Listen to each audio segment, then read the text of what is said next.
এখানে রসুন পেঁয়াজ চাষ করছি। তো তুমি কি করছো? এটা বাগানে চাষ করছি, বাগান আমরা সবজি কিনবো না করছি। কিছু চাষ করবো এখন থেকে, আমরা কিছু কিনবো না।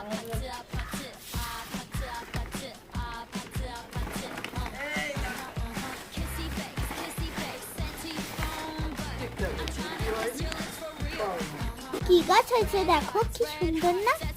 রসুন গাছ লাগছে, তাহলে মাছ গাছও লাগিয়ে দিতে পারি। মাছ গাছ লাগাবে?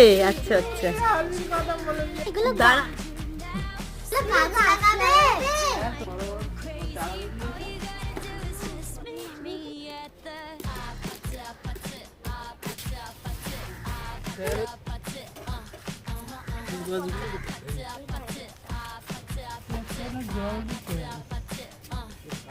কি সুন্দর রসুন গাছ।